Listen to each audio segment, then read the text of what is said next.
Hello and welcome to Insomniac Dose. You're welcome to comment your city and the time below. I always enjoy reading them. If you find these stories interesting, please consider subscribing. Let's start tonight's story. I took the job because I was 3 weeks behind on rent and my car was making a sound that mechanics describe with words like catastrophic and honestly impressive. The posting said overnight associate at a truck stop off I-44, somewhere between Nowhere and Springfield, $12 an hour plus shift differential. They hired me over the phone after 3 questions, none of which were about experience. The truck stop sat like an island of fluorescent light in an ocean of Missouri darkness. From the highway it looked almost cheerful.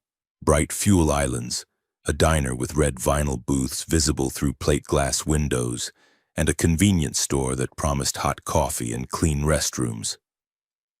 But when you pulled into the lot and killed your engine, you noticed how the light stopped, just stopped, like it hit a wall. Beyond the reach of those sodium vapor lamps, the darkness was so complete it felt geological, ancient. Fields stretched away into nothing. A tree line to the west looked less like woods and more like a solid black wall. I arrived at 10:45 p.m. for my 11 p.m. to 7 a.m. shift. The night manager, a man named Dale who looked like he'd aged a decade since his own driver's license photo, gave me what he called an orientation. It lasted maybe 12 minutes. He showed me the register, the coffee station that needed to be cleaned every 2 hours, the beer cooler that had to be locked at midnight per county ordinance, and the monitor bank that cycled through 8 security cameras covering the fuel islands, parking lot, and store interior. Dale moved like a man trying to catch a bus. He kept checking his watch, an old Timex with a cracked crystal, and glancing toward the back hallway where the employee-only areas were located. His hands shook slightly when he pointed out the shower rentals, a service the truck stop offered to long-haul drivers for $15, and a room key on a wooden paddle. You'll get maybe 3-4 customers an hour after midnight, Dale said, pulling on his jacket even though he was still technically on the clock until 11. Truckers buying coffee, energy drinks, cigarettes. Lot lizards sometimes try to use the bathroom. Don't let them loiter, but don't be a dick about it either. If anyone gets rowdy, there's a panic button under the register that goes straight to county dispatch, but you won't need it. It's a quiet place. The way he said quiet made it sound like a threat. As Dale headed for the door, he paused, patted his pockets, and pulled out a laminated sheet, folded twice. It was the size of a greeting card. The lamination yellowed at the edges like it had been handled by many people over many years. Almost forgot, he said, handing it to me. Overnight rules. Read them twice before midnight. Some of them sound weird, but they're important. We've had issues when people don't follow them. I unfolded the sheet. The header read, Overnight Rules. Read twice in bold courier font. Below were 12 numbered items printed on what looked like a decades-old dot matrix printer. Count the register at 12 a.m., 3 a.m., and 6 a.m. Log any discrepancies immediately. Lock the beer cooler at midnight. Do not unlock it for any reason until 6 a.m. The coffee station must be cleaned every 2 hours. Set a timer. If a driver asks for a shower at exactly 3:33 a.m., tell him we are closed for maintenance. Do not rent a shower at this time. The freezer in the back hallway is employee only. If you hear knocking from inside, do not open it. Do not respond. Do not look at the security monitor labeled Lot Cam 3 between 2 a.m. and 4 a.m. If the diner bell rings and the diner is closed, ignore it. Do not investigate. Restock cigarettes behind the counter before 5 a.m. If anyone asks you to come look at something outside after 1 a.m., decline politely. Radio for assistance if needed. The back door must remain locked at all times. Check the lock at the top of every hour. Do not leave the store unattended between 2 a.m. and 5 a.m. If you must use the restroom, lock the front door temporarily. If you feel someone standing directly behind you, do not turn around immediately. Count to 5, then turn slowly. I read the list twice as instructed, waiting for Dale to laugh or say, "Just kidding." He didn't. He just stood by the door watching me read, his expression unreadable. "Is this serious?" I finally asked, holding up the sheet. "The shower thing, the freezer knocking. This is just hazing, right?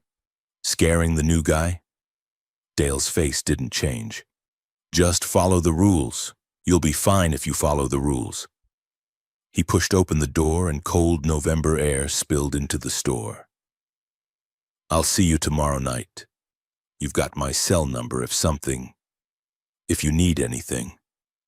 Then he was gone, his pickup truck pulling out of the lot with what seemed like unnecessary speed. I stood behind the register in the empty store, the laminated rules in my hand, fluorescent lights buzzing overhead like a swarm of electric insects. Through the windows, I could see a single semi parked at the far end of the lot, its running lights off, looking abandoned. The fuel islands were empty.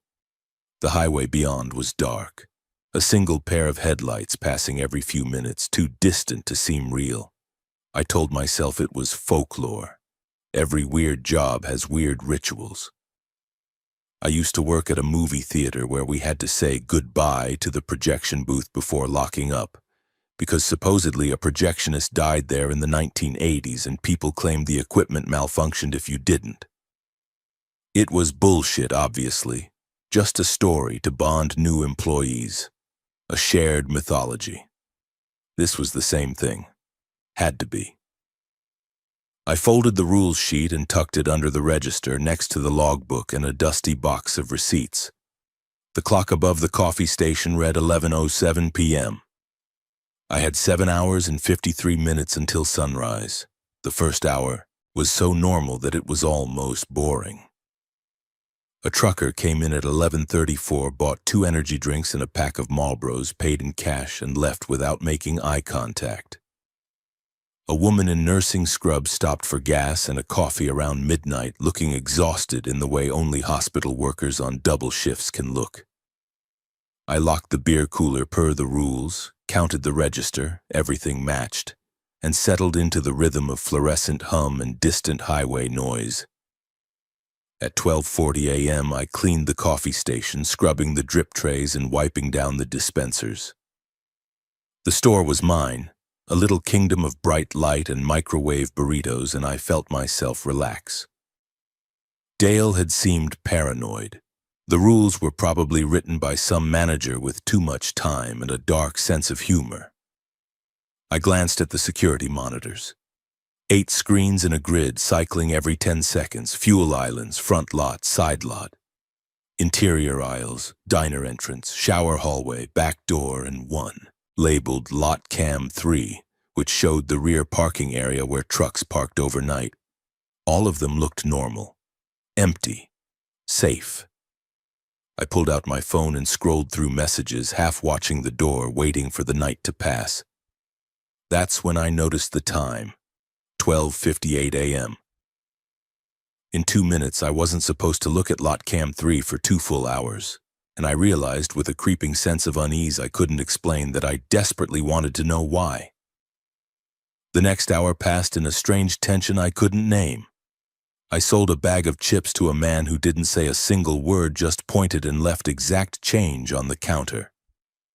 I refilled the nacho cheese dispenser, a task so mundane it felt like an anchor to reality. The highway outside remained dark and quiet, with only occasional headlights sweeping past like searchlights scanning for something lost. At 1:47 a.m., I became acutely aware of the security monitors.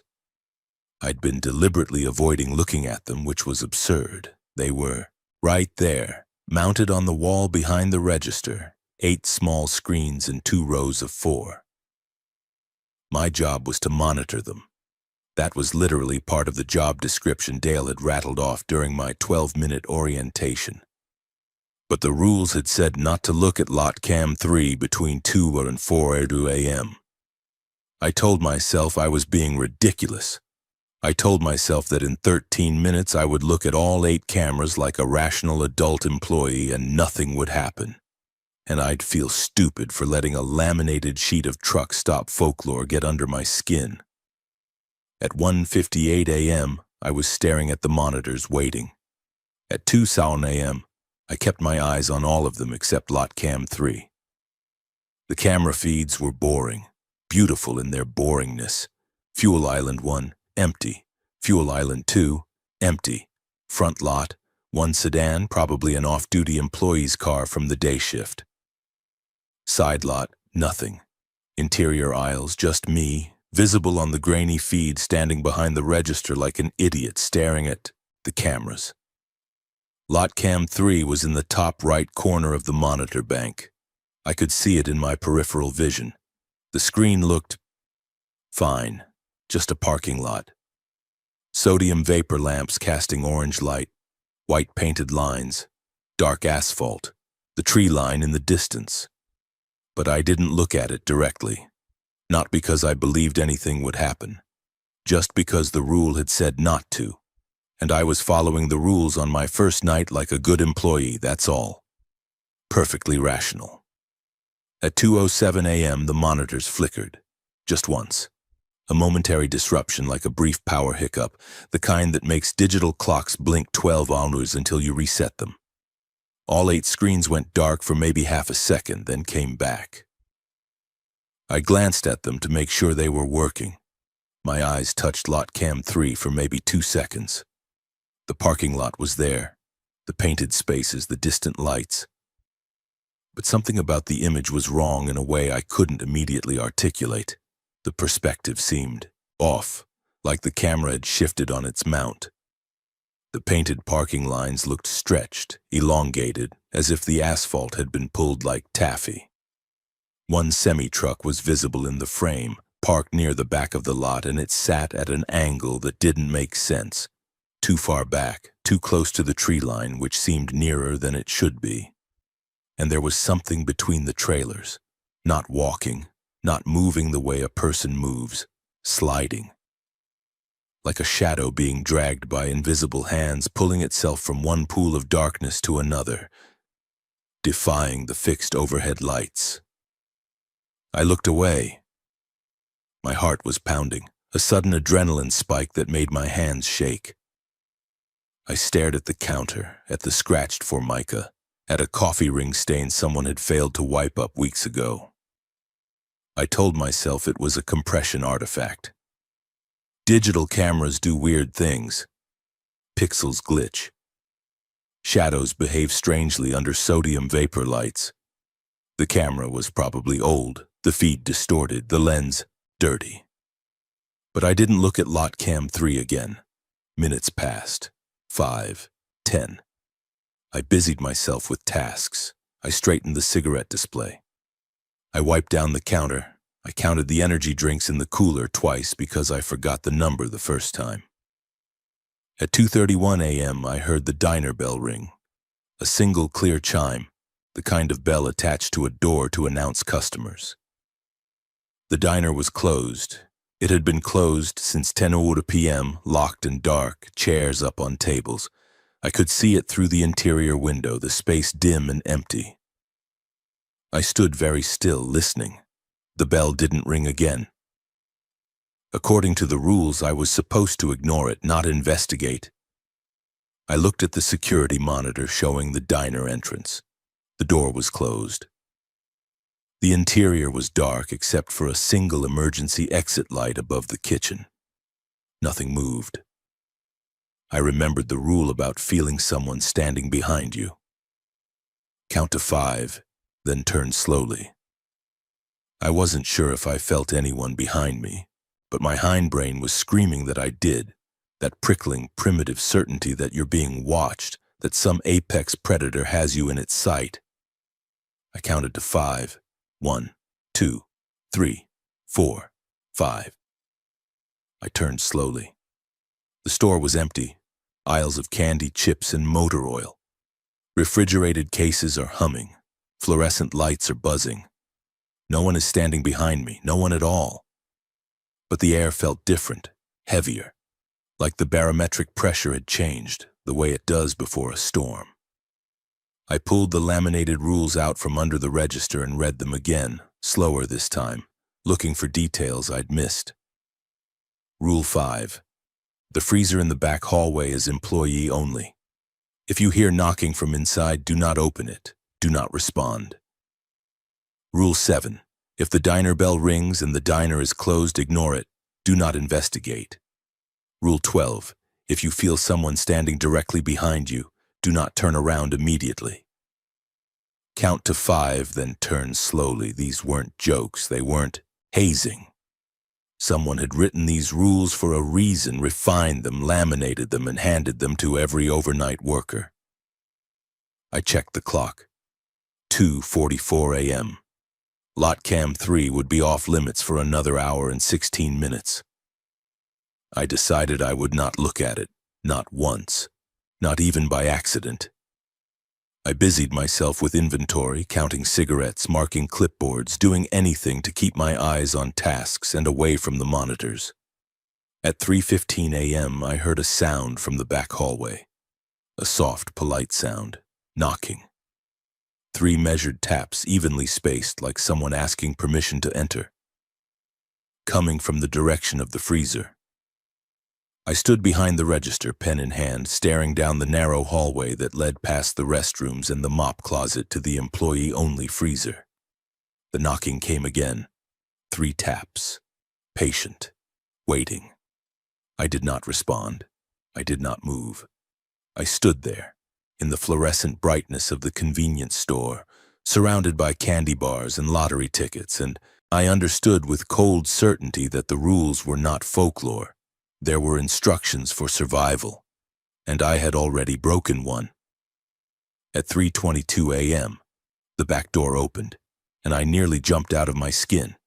It was Marcus, the overnight custodian. I'd forgotten Dale mentioned him during the whirlwind orientation, a part-timer who came in at 3 a.m. to clean the showers and mop the floors before the morning rush. He was maybe 25, wearing a faded band t-shirt under his work hoodie, earbuds hanging around his neck, still playing music I could hear from across the store. "Jesus, you look like you've seen a ghost," Marcus said, grinning as he grabbed the mop bucket from the utility closet. "First night?" "Yeah," I managed, "just jumpy, I guess." "This place'll do that to you." He rolled the bucket toward the shower hallway, wheels squeaking. All this empty space, weird lighting, nothing but highway noise. Your brain starts inventing shit. I used to freak myself out all the time when I started. "Did Dale give you the rules?" I asked. Marcus laughed, the kind of laugh that said he'd heard this before. "Oh man, the fucking rules. Yeah, I got the rules. Don't look at camera 3, don't open the freezer if it knocks, don't rent showers at 3:33. It's truck stop creepypasta, dude. Dale's been here like 15 years. He's lost his mind. Probably huffed too much diesel." He said it so casually, with such easy dismissal, that I felt a wave of relief. Maybe I was being paranoid. Maybe the shadow on Lot Cam 3 had been a glitch. Maybe the knocking was pipes, or the building settling, or some mundane explanation I was too tired to think of. "So you don't follow them?" I asked. "I follow the ones that make sense. Lock the beer cooler, count the register, and don't leave the place unattended. But the spooky shit?" He shook his head, still smiling. "Nah, man. I've looked at Lot Cam 3 at 2 in the morning. I've opened the freezer when it made a noise. It's the compressor, by the way. It rattles the door. I've rented showers at all hours. Nothing happens. It's a building. It's just a building." I wanted to believe him. God, I wanted to believe him so badly. Marcus wheeled the mop bucket down the hallway, whistling something off-key, completely at ease. I watched him disappear around the corner, and some of the tension in my shoulders released. At 3:29 a.m., the front door opened. A man walked in. He was maybe 40, average height, wearing dark jeans and a plain jacket with no logos or company patches. His boots were clean, too clean, the kind of clean that doesn't happen if you've been walking on truck stop asphalt and diesel-stained concrete. No trucker I'd ever seen wore boots that spotless. He walked directly to the counter, his gait smooth and unhurried, and smiled at me. "Good morning," he said. His voice was perfectly pleasant, Midwestern neutral. "I'd like to rent a shower, please." I glanced at the clock behind me, 3:31 a.m. "Sure," I said, reaching for the key cabinet. $15 and you get 30 minutes. "Thank you," the man said. He was still smiling. It was a nice smile, the kind you'd see in a commercial for insurance or toothpaste. But he held it too long, like he'd learned smiling from a book and didn't quite know when to stop. I pulled a key from the cabinet, shower 3 attached to a wooden paddle so it wouldn't get lost, and was about to hand it over when the clock ticked to 3:33 a.m. The rule surfaced in my mind like something breaking through dark water. Rule 4. If a driver asks for a shower at exactly 3:33 a.m., tell him we are closed for maintenance. Do not rent a shower at this time. I hesitated, key in hand.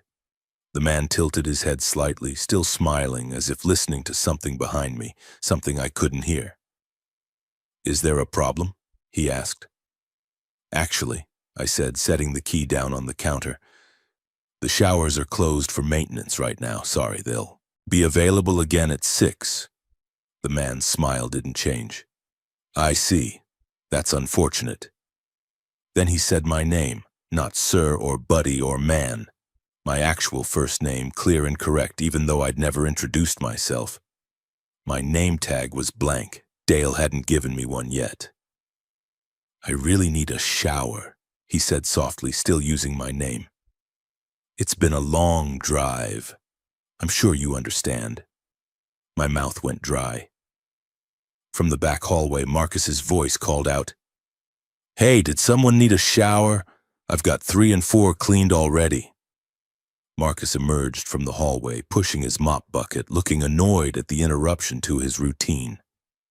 He saw the man at the counter, and his expression shifted to customer service neutral. "Showers are closed," I said quickly. "No, they're not," Marcus said, frowning at me. "I just cleaned them. They're fine." He looked at the man. $15, you get 30 minutes.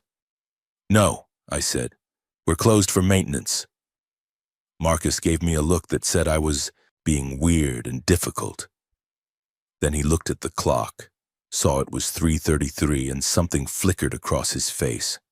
Recognition, maybe, or the memory of the rules he dismissed as bullshit. But he shook it off. "Dude, it's fine," Marcus said. He walked behind the counter, grabbed the shower 3 key I'd put down, and handed it to the man. "Here you go, down the hall, second door on the left." "Thank you," the man said. He took the key. His fingers were very pale, almost bloodless. "I appreciate your kindness." He walked toward the hallway, boots making no sound on the tile floor. Marcus turned to me, lowering his voice. "What the hell? You trying to lose us business?" "You're not supposed to rent showers at 3:33, I said. "It's one of the rules." "The rules are bullshit," Marcus said. "It's a control thing, man. Management is trying to keep us paranoid so we stay alert. There's no such thing as—" From the shower hallway there was a sound, not a loud sound, a soft one, like air, being let out of a tire, or a sigh from a very large mouth.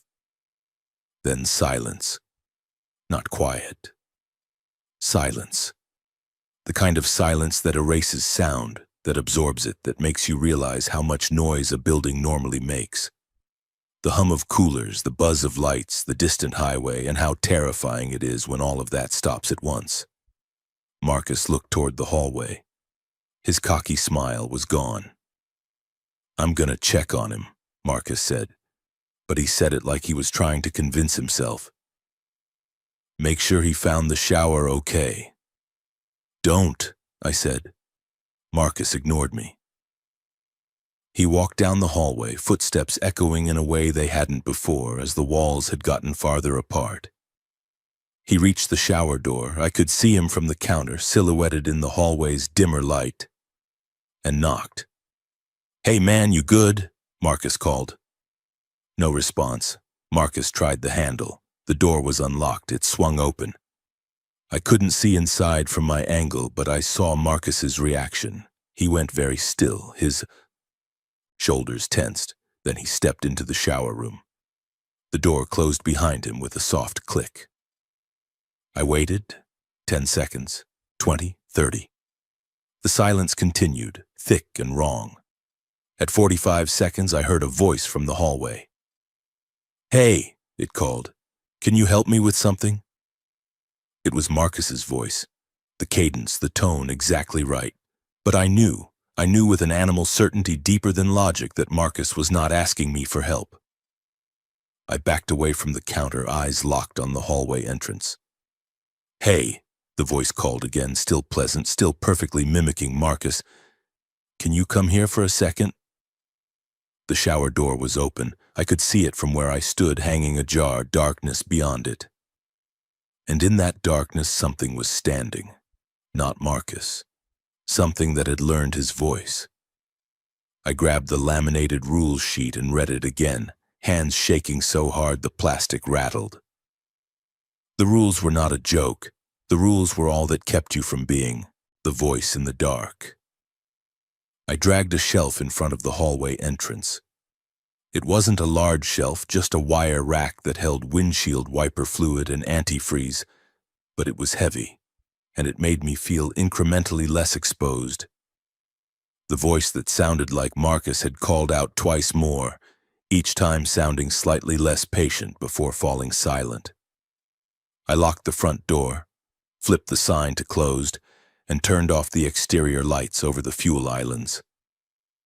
None of these actions were in the rules, but they felt necessary, like battening hatches before a storm. The clock read 4:02 a.m. I was allowed to look at lot cam 3 again. I didn't want to. I pulled the rule sheet from my pocket and stared at it, really reading it this time, looking for details I'd missed. The lamination was old, scratched, and in the right light I could see something underneath the printed text. Faint handwriting in blue ink, barely visible, like someone had written notes on the original before it was laminated over. I held the sheet up to the fluorescent light and squinted. Beneath Rule 4 in tiny script, they learn names from the receipts. Beneath Rule 6, the camera sees what's always there. Beneath Rule 12, it measures your fear by how fast you turn. These weren't official annotations. Someone had written them by hand long ago, and someone else had preserved them by laminating over the notes. Instructions within instructions. Warnings written by people who'd survived. I set the sheet down and looked around the store, really seeing it for the first time. How old was this place? The floor tiles were vintage, scuffed and faded. The drop ceiling had water stains that suggested decades of minor leaks. The register was a modern touchscreen, but it sat on a counter that looked original to the building. Formica with a boomerang pattern that screamed 1960s.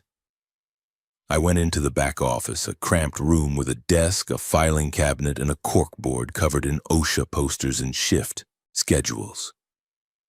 I started opening drawers. In the bottom drawer of the filing cabinet, beneath tax documents and supply invoices, I found a binder. It was old, the cover faded to a color that might once have been blue. The label read, "Incident Reports" in faded typewriter text. I flipped it open. The earliest entry was dated 1987. September 14, 1987, night manager reported customer who wouldn't leave at approximately 3:30 a.m. Sheriff dispatch found no one on the premises. Manager quit the following week.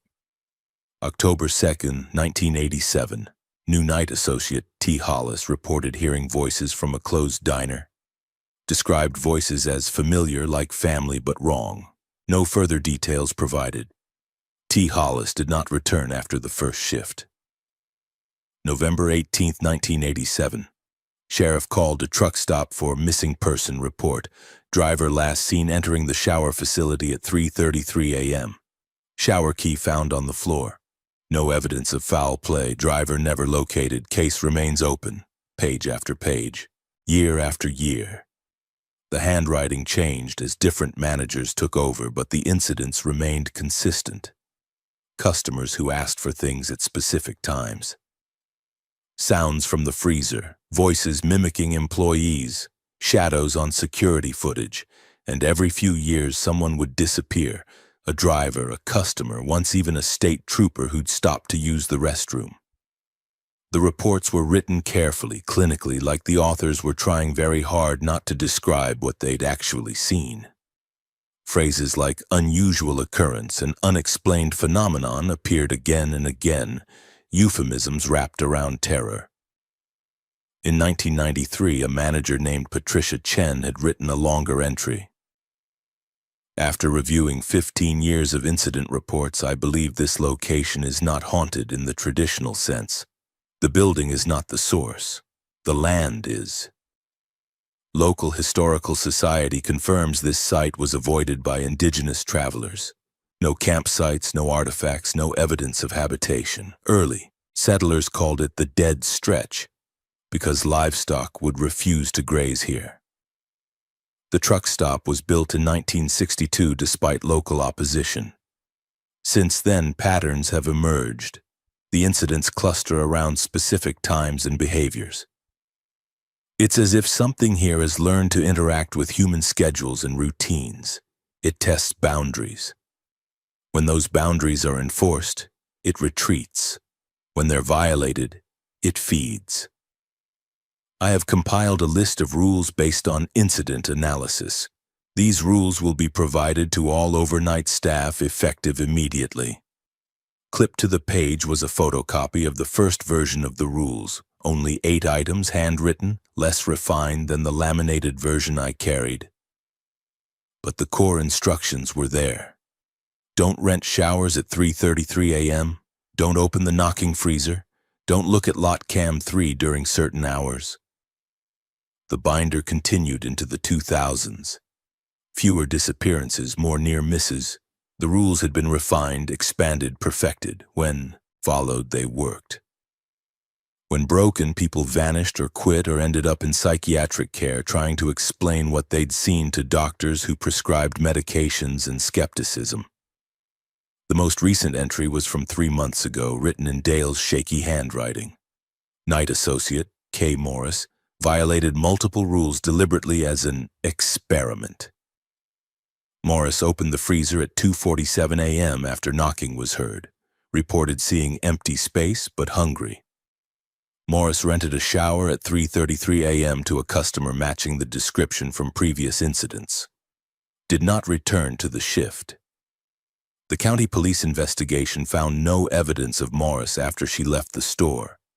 Security footage shows her walking toward the back lot at 4:15 a.m. Footage from lot cam 3 shows. The entry ended mid-sentence as if Dale couldn't bring himself to finish. I closed the binder carefully and put it back in the drawer. Outside, beyond the darkened fuel islands, I heard a sound that made my blood freeze. A diesel engine. Idling. Deep and patient, the distinctive rumble of a big rig. I went to the window and looked out at the back lot. No trucks were parked there. The lot was empty, but the sound continued, steady, close, like it was just beyond the range of the lights, sitting in the darkness between the pavement and the tree line. I pulled out the rules and found the note I'd seen beneath the laminate. Count to 60. If still idling, turn off inside lights and hide. I counted. At 60 seconds, the engine was still running. I reached for the light switches behind the counter. And that's when every light in the building flickered, dimmed, and came back at half strength, as if something enormous had drawn power from the grid. The diesel idle grew louder, closer, impossible to locate. And on the security monitor, lot cam 3 showed the parking lot stretching longer than it should. The painted lines curving away into darkness that had nothing to do with night. Something was waking up, and I was in its house. The light stabilized at 4:47 a.m., returning to full brightness with a sudden electric buzz that made me flinch. The diesel idol stopped as abruptly as it had started, leaving behind a silence that felt like held breath. I stood in the store, behind the counter I'd never left, shelf still blocking the hallway, waiting for something else to happen. At 5:03 a.m., the front door rattled. I'd locked it, but someone was testing the handle, pulling gently, persistently. Through the glass, I saw a man in a heavy canvas jacket, gray beard, maybe 60 years old, wearing a trucker's cap with a faded logo I didn't recognize. He met my eyes and gestured for me to open the door. Not frantically, but with the calm insistence of someone who expected to be let in. Every instinct screamed not to unlock that door. But there was something in his expression, weariness, not malice, that made me hesitate. He looked tired. Not sleepy tired, soul tired, the way veterans look the way they've stopped talking about the war. He pointed to the coffee station and mouthed the word, "Please." I don't know why I unlocked the door. Maybe because he'd asked. Maybe because he hadn't used my name or said anything uncanny. Maybe because I desperately needed another human being to tell me I wasn't losing my mind. The man stepped inside, and immediately some of the pressure in the air released. He moved to the coffee station, poured himself a large cup, black, and took a long drink before even looking at me again. "Did you open anything?" he asked. His voice was rough, like gravel in a mixer, but steady. "What? Did you open the freezer? Did you rent a shower at 3:33? Did you go outside when the diesel started?" He rattled off the questions like a field medic assessing wounds. "Did you look at lot cam 3? I swallowed. I glanced at it for like 2 seconds, around 2:07. The man closed his eyes briefly and nodded. "But you didn't stare. Didn't engage with what you saw?" "No." "And you didn't rent the shower?" "Someone else did," I said. "Marcus, the custodian. He gave the guy the key, and then Marcus went into the shower room," the man finished, "and didn't come out." "How did you know?" The man took another drink of coffee, grimaced like it hurt going down. "Because this happens, not every night, not even every month, but it happens enough. You're new. Dale didn't explain, just gave you the rules and ran. That's how he copes. Drop the instructions and pretend that's enough. And now someone broke the rules and you're standing here trying to decide if you're crazy." "Who are you?" I asked. "Name's Ray. I've been running this route for 32 years. I stop here every week, sometimes twice. I knew the manager who wrote the first rules. I knew the manager before that who didn't believe until it was too late." He set his coffee down on the counter, pulled out his wallet, and put down exact change without me asking the price. "This place isn't haunted. It's worse than haunted." "What does that mean?" Ray looked at the windows, at the darkness beyond the fluorescent boundary. "Haunted means something died and stayed. This place was never alive. It's a checkpoint, a thin place, some part of the land that doesn't follow the same rules we do." He said it matter-of-factly, the way you'd explain that a stretch of highway floods in spring or that black ice forms on a particular bridge. "Things move along the highways," Ray continued. "Not cars, not trucks. Older things. They follow the routes, the currents of movement. Most of the time, they just pass through. But here, there's a gap in the membrane, a place where they can step off the road, try doors, test boundaries." "That's insane," I said, but my voice had no conviction. "Yeah," Ray agreed. "It is. But you heard the knocking. You saw the shadow on lot cam 3. You know what Marcus's voice sounded like when it called to you, and you know it wasn't Marcus." I couldn't argue. My hands were shaking. "The rules aren't meant to defeat it," Ray said. "They're meant to deny it permission. These things, whatever they are, they're limited. They can't just take. You have to give them something. Attention, acknowledgement, invitation. You rent the shower at the wrong time. You're inviting it in. You open the freezer when it knocks. You're acknowledging it has a right to be there. You look at lot cam 3, you're witnessing it, and being witnessed gives it strength. So what happens to Marcus? I asked. Ray's expression darkened. If he's lucky, he walked out the back and kept walking, and he'll turn up 3 states away with no memory of how he got there. If he's not lucky, he became part of what calls from the shower room now. Another voice it can use. The casual horror of it made me nauseous. Why doesn't someone shut this place down? I demanded. Bulldoze it, close it, put a warning sign up? They tried. Twice. The county tried to condemn the building in '89. 3 weeks later, a new truck stop opened 2 miles up the road, built by a different company on different land. Exact same problems. Whatever's here, it's not the building. It's the location. You can't bulldoze geography. Ray picked up his coffee again. And the rules work. When people follow the rules, they survive. The truck stop stays open because shutting it down just moves the problem, makes it harder to track, harder to warn people. That's insane, I said again. You already said that. It bears repeating. Ray almost smiled. Then his expression turned serious. There's one rule Dale probably didn't tell you because it's not written down. Couldn't figure out how to word it, but you need to hear it. What is it? If you see someone standing under the far lot light, the one at the edge of the back lot near the tree line, and they're perfectly still, not moving, just standing there. Don't wave. Don't call out. Don't acknowledge them at all. And whatever you do, don't blink first. Why? Because it's not playing statue, it's deciding. If you react, if you show you've noticed, it knows you're the kind of person who pays attention, and that makes you interesting. Once you're interesting, it starts testing you specifically. It'll remember you even after you leave. The implications of that settled over me like cold water. How do I... Don't look at it, Ray interrupted. If you see someone under that light standing too still, just go about your work. Ignore it like it's a mannequin. Eventually, it'll step back into the dark. He finished his coffee, crumpled the cup, and tossed it in the trash with the easy precision of someone who'd done this 1,000 times.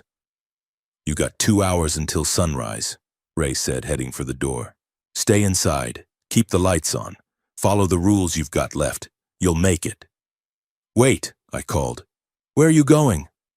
Back to my rig. I'll park out front, keep an eye on things. If something comes to the door that isn't human, I'll lay on the horn. You'll know. How will I know the difference? Ray paused at the door, his hand on the glass. You'll know, he said quietly. The things that aren't human don't blink right, and they're too patient. Then he was gone, walking across the parking lot to a freightliner idling near the fuel islands. He climbed into the cab, and the truck stayed put, running lights on, a sentinel.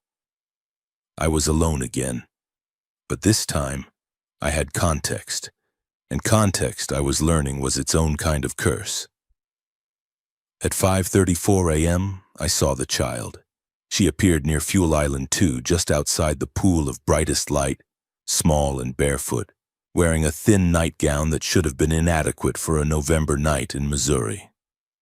She was maybe 7 years old, with dark hair tangled around her face, and she was crying, not screaming. Softly crying, the kind of crying that children do when they've been scared for so long that panic has turned to exhausted despair. Every human instinct I had screamed at me to go outside, to help her, to ask where her parents were, wrap her in a jacket and call the police. I moved toward the door. Ray's truck horn blared, once, twice, 3 times. Sharp and urgent. I froze, hand on the door handle. The little girl looked up at me. Her face was dirty, tear-streaked, utterly convincing. She raised one small hand and waved, fingers opening and closing in the universal gesture children use. "Please," she called out. Her voice was thin, frightened.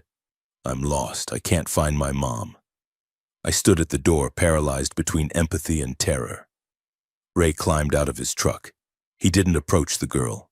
He stood in the lot, visible to me, and shook his head slowly. His expression was grim. The girl took a step closer to the building. It's cold, she said. Can I come inside, just until my mom comes back? Her breath fogged in the air. Real breath, real cold. She was shivering. I looked at Ray. He raised one hand, palm out. Stop. Hey, please, the girl said again, and this time her voice had changed, not dramatically, just slightly. The pitch was the same, but the cadence was off, like someone reciting phonetically from a script. I am a child. You should help children. That is what good people do. The words were right, but the way she said them was wrong, too formal, like something translating human behavior from a manual. I'm calling the police, I said through the door, not opening it. They'll help you find your mom. The girl tilted her head. The crying stopped instantly, like a switch had been flipped. You can see me, she said, and this time the voice was different, flatter. You're paying attention. That's good. We like attention. I stepped back from the door. The girl smiled. It was too wide, pulling at the corners of her mouth in a way that faces shouldn't move. And then she spoke again, but the voice wasn't hers. It was my mother's voice, exact and perfect down to the slight southern accent she'd never lost even after 30 years in the Midwest. Baby, please come help me, my mother's voice said from the child's mouth. I'm so scared, I don't know where I am. My hand tightened on the door handle. Don't, Ray shouted from the lot. Don't you fucking do it! The child took another step forward. She was at the edge of the light now, right where the fluorescent boundary met the darkness. I need you, my mother's voice said. Why won't you help me? Don't you love me anymore? My eyes were burning. I wanted to help. God, I wanted to help so badly. Every socialized instinct, every ethical framework I'd been raised with demanded that I open the door and protect a child in danger. But I'd read the incident reports. I'd seen what was written in the margins of the rules. And I understood with sick certainty that the thing standing outside was not a child. It had never been a child. It was something that had learned the shape of children, learned their voices, learned how to weaponize human empathy. I'm not opening the door, I said, and my voice cracked. The child's expression went blank. The smile disappeared. For a moment, she just stood there, emotionless, like a mannequin waiting to be posed. Then she spoke in a third voice. Not the child's, not my mother's, but something else. Something that hurt to hear, like audio playing at a frequency just barely within human range. You will open doors eventually, it said. Everyone does. We are patient. We have always been here. We will always be here. The child turned and walked toward the back lot, moving with a strange gliding gait, her bare feet not quite touching the ground in the way feet should. She walked past the parked semis, past the last functioning lot light, and stopped. Directly under the far light, the one Ray had warned me about. She stood perfectly still facing the building, hands at her sides, and she didn't blink. I couldn't see her eyes clearly from this distance, but I could feel her gaze, fixed, unmoving, waiting. Don't look at it, Ray called from the lot. He'd gotten back in his truck, but his window was down. Go about your business. Pretend it's not there. I forced myself to turn away from the door. The clock read 5:52 a.m., 68 minutes until sunrise. I went back to the counter and started the opening procedures early. I restocked cigarettes with shaking hands. I checked the inventory. I counted the register for the third time. And I did not look at the child standing under the far light. But I could feel her there, patient, watching, testing to see if I would blink first. At 6:14 a.m., the building started changing. Subtle things at first. The aisle with the chips and cookies seemed longer when I walked down it to straighten the shelves. Not dramatically longer. Just 3 or 4 feet, enough to make me take more steps than I should have. When I walked back to the counter, the aisle was the right length again. The coffee station was farther away. I'd been checking it every 2 hours like the rules required, and each time I walked toward it, the distance increased. 10 feet became 15, 15 became 20. The diner door, visible through the interior window, appeared to be receding. The glass was there, the closed sign was there, but the actual door looked smaller, more distant, like I was seeing it through the wrong end of a telescope. I kept my eyes on tasks. I followed routines. I did not acknowledge the distortions. At 6:23 a.m., the security monitors flickered. All 8 screens went dark for 2 seconds, then came back on. But now they were arranged differently. Lot Cam 3 was in the center, larger than the others, even though the monitors themselves hadn't physically moved. I tried not to look at it. The feed showed the back lot, the painted parking spaces, and the distant tree line. And in the lower corner of the frame, I could see the far lot light. The child was still standing under it, motionless, and in the monitor I could see something else, a figure standing at the register, facing the wrong direction, away from the cameras, away from the store, just standing there, head tilted at an angle that looked like listening. The figure was wearing the same clothes I was wearing. I looked down at myself, then back at the monitor. On the screen, the figure turned its head slowly, impossibly, rotating almost 180 degrees. I couldn't see its face. The camera angle was wrong. But I knew that if I looked at Lot Cam 3 directly, if I made eye contact with the thing on the screen, something would change irreversibly. I reached up and covered the monitor with a clipboard blocking the view. At 6:31 a.m., the intercom crackled to life. We didn't have an intercom. Dale had never mentioned an intercom, but a speaker in the ceiling, one I'd never noticed before, maybe one that hadn't existed an hour ago, hissed with static, then spoke. "Cleanup needed in showers," it said in Marcus's voice, cheerful, routine, normal. "Cleanup needed in showers." The announcement repeated 3 times, then went silent. I did not move toward the shower hallway. The shelf was still blocking it. At 6:38 a.m., I heard the freezer door. Not knocking this time. The sound of a handle being tested. Slow, deliberate pressure, metal creaking. Then 3 soft knocks. Then silence. Then the sound of something heavy being dragged across a concrete floor, moving toward the hallway entrance. I pulled out the rules with shaking hands and read them again, looking for instructions I'd missed. Rule 5. If you hear knocking from inside, do not open it. Do not respond. It didn't say what to do if the freezer opened itself. Ray appeared at the front door, gesturing urgently. I unlocked it. "What's happening?" I asked, hearing the panic in my voice. "It's testing harder," Ray said. "Pushing the boundaries. It does this sometimes when someone breaks a rule during the shift. It gets excited, tries to press the advantage." "What do I do?" Ray pulled a piece of paper from his jacket, old, folded many times, covered in handwritten notes. Patricia Chen's original instructions, the ones they don't laminate. Final procedures for when the rules start breaking down. He handed it to me. I read. "Final procedures. When rules fail, turn off the diner bell at the breaker. East wall, gray box, 3rd switch from top. Lock the shower hallway.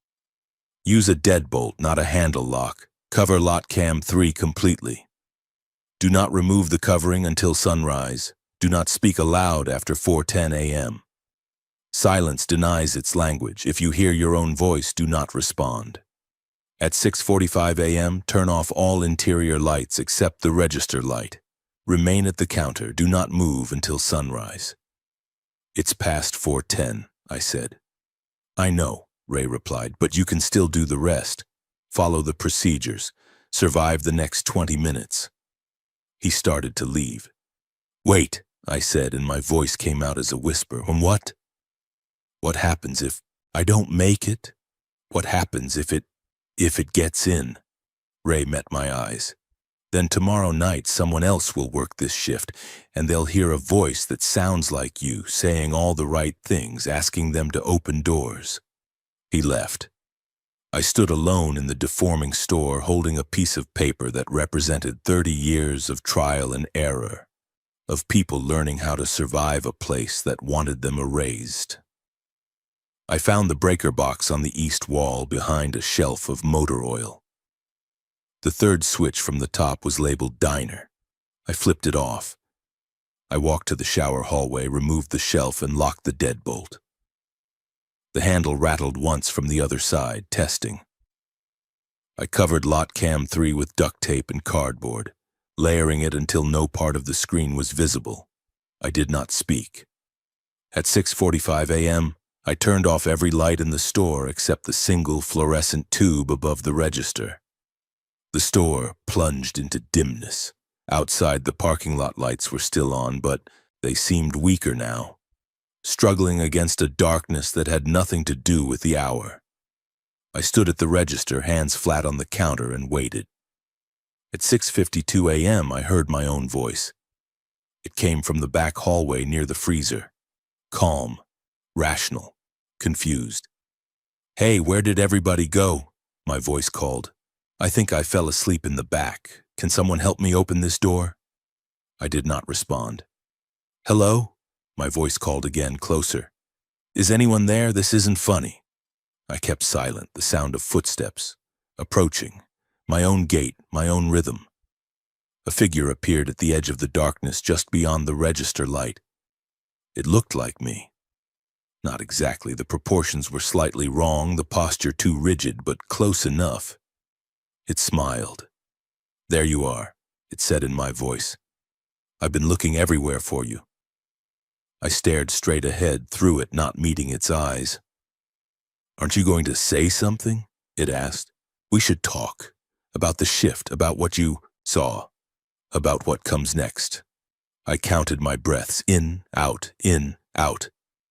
The figure stepped closer. Its smile didn't waver. "You're being rude," it said, and there was an edge to the voice now. Frustration. "I'm trying to communicate. That's what people do. They communicate. In, out, in, out." The figure reached out one hand, extending it toward me across the counter. "Just take my hand," it said softly. "That's all. One touch. One acknowledgement. That's all I need." Its fingers were 2 inches from mine. I did not move. I did not speak. I did not breathe. At 6:58 a.m., the figure tilted its head, studying me with an expression that was almost curious. "You're stronger than the others," it said quietly. "That makes you interesting." Then it stepped back into the darkness. At 7:01 a.m., the sun broke over the horizon. Light spilled across the parking lot, real and golden and ordinary. The store snapped back to its normal dimensions. The aisles were the right length. The monitors showed 8 regular security feeds. The hallway was just a hallway. Ray knocked on the door. I let him in. "You made it," he said. He looked relieved. I wanted to say something, to scream or cry or laugh hysterically. Instead, I just nodded, because I understood now. The shift wasn't over. It would never really be over. Dale arrived at 7:15 a.m., 15 minutes late, looking like he'd spent the night awake despite being off duty. He took one look at my face and simply nodded, the way you acknowledge a veteran returning from deployment. "You followed the rules," he said. Not a question. "Most of them," I admitted. "I glanced at lot cam 3 early in the shift, for just a second." Dale's expression tightened. "But you didn't stare, didn't engage." "No." "Then you did fine." He began the opening procedures, flipping on lights, checking the registers, and moving through routines worn smooth by repetition. "Marcus?" "Shower room. Around 3:35. Dale closed his eyes briefly. "Shit, he never..." "Listened," I told him and told him. He pulled out his phone. I'll call the county, file the report. They know the drill. What happens now? I asked. Now? The sheriff comes out, takes a statement, searches the property, and finds nothing. Marcus gets listed as a missing person. His family will call for a few weeks, then stop. And in about 3 months, when people have forgotten, corporate will post his position. Dale said it flatly, like reading a weather report. And someone new who needs the money will take the overnight shift. I watched him through the window as the lot filled with morning customers. Truckers getting coffee, commuters buying gas. Families stopped for breakfast at the diner, which was now open, bright and normal, with a waitress I hadn't seen before wiping down tables. Everything looked so ordinary, so safe. I'm quitting, I said when Dale finished his call with the county. No, you're not, Dale replied calmly. Excuse me? You can quit, he said, pulling out the employment contract I'd signed over the phone. But you're required to give 2 weeks' notice, and those 2 weeks have to include overnight shifts. It's in the fine print, corporate policy. I snatched the paper and read it. He was right. Buried in the 3rd paragraph of the employment terms. Termination of employment requires 14 days' notice, during which the employee must fulfill all scheduled shifts, including overnight assignments. That's illegal, I said. You can't force someone to work. You can quit any time you want, Dale said. Just not immediately. And if you don't work your scheduled shifts, it's job abandonment. You forfeit your last paycheck and we report you to the state. Affects unemployment benefits. It was a trap, a bureaucratic legal trap that gave teeth to something that should have been a simple choice. You did this, I said. You knew. You hired me knowing what this place is and you put me on overnight without explaining. I gave you the rules, Dale said quietly. That's all anyone gets. That's all that helps. Marcus died. Marcus broke the rules, Dale interrupted, on purpose. Because he thought he knew better. You didn't. You survived. That's the difference. I stared at him. This exhausted man in his 50s who'd been managing a truck stop for over a decade, feeding people into the machine 1 overnight shift at a time. Why do you stay? I asked. Dale looked out the window at the parking lot, at the morning sun illuminating ordinary asphalt and painted lines and trucks that were just trucks. Because if I leave, they'll hire someone else who doesn't know, who won't warn people, who won't maintain the rules. He turned to me. I stay because someone has to, someone who understands. Ray stopped in before leaving, his rig loaded and ready. He bought another coffee and paid exact change. You'll be back tonight? He asked. I don't have a choice, I said bitterly. Everyone has a choice, Ray corrected, but every choice has consequences. You could walk away, lose the money, take the hit to your record, or you could work your 2 weeks, follow the rules, and leave clean. He took a sip of coffee. But here's the thing they don't tell you. Once you've survived a full overnight shift here, once you've been noticed, it doesn't always stay at the truck stop. My blood went cold. What do you mean? I mean, it learns patterns. Your patterns. Where do you go at night, when you're alone? What your routines look like? Ray's voice was low, meant only for me. I've been doing this route for 32 years. The first 5 years after I started stopping here, I'd see things at home, hear things, shadows in the wrong places, voices outside my window at 3:33 a.m. Jesus Christ! I learned to extend the rules, not just here, everywhere. Don't answer the door after midnight. Don't look at mirrors in the dark. Don't respond to familiar voices calling from empty rooms. He set down his empty cup. After a while, it gets bored and moves on. Test someone else. But that first year, you'll need to be careful. He left and I watched his truck pull onto the highway, back into the flow of traffic and normal life in places where the rules didn't apply. Except now I knew better. The rules always applied. You just didn't notice them until it was too late. I went home at 8:30 a.m. after the day shift arrived and the store was full of sunlight and customers. I drove the 15 miles to my apartment, parked, and sat in my car for 10 minutes before I could make myself go inside. My apartment looked the same, small, cramped, full of unpaid bills and laundry I'd been meaning to do. Safe, normal. I closed all the curtains. I checked every door lock, every window latch. I set timers on my phone, one for sunset, one for midnight, one for 3:33 a.m. I tried to sleep, but every sound made me jolt awake. The building settling, the refrigerator humming, the couple upstairs walking across their floor. At 3:33 p.m., my phone rang. Unknown number. I stared at it, heart pounding, and let it go to voicemail. The voicemail notification appeared. I played it, static. Then a sound, distant, mechanical, familiar. A diesel engine is idling, and underneath it, so faint I almost missed it, a voice. Not words. Just the suggestion of words, like someone speaking in a language that predated language. I deleted the voicemail. At 6 p.m. I got a text from Dale. Your shift tonight is 11 p.m., 7 a.m. Be on time. At 10:30 p.m. I got dressed for work, checked my pocket for the laminated rules sheet I'd taken home, and walked to my car. The truck stop was visible from half a mile away, an island of light on the dark highway. I pulled into the lot at 10:52 p.m. Dale was already in his jacket, ready to leave. He handed me the register keys without a word. Second night, he said.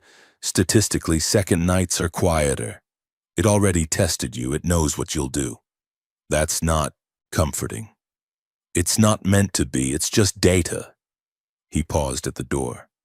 The rules still work. Follow them. You'll be fine. And if I'm not? Dale didn't answer.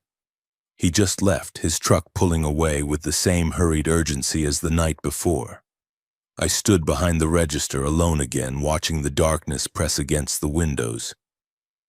At 11:17 p.m. the first customer arrived, a trucker buying coffee. Normal, fine. At 12:03 a.m. I locked the beer cooler. At 1 a.m. I checked the back door lock. At 2 a.m. I deliberately did not look at lot cam 3. At 3:33 a.m. no one asked for a shower.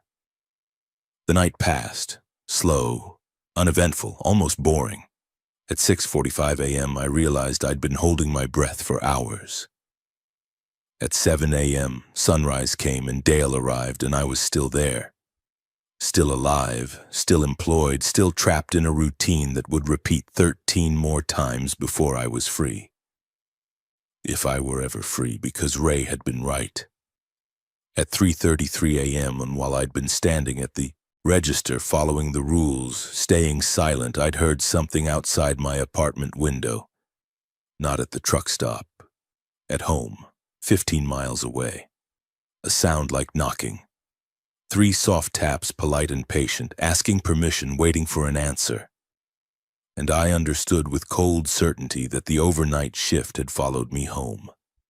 The rules weren't just for the truck stop. They were for the rest of my life.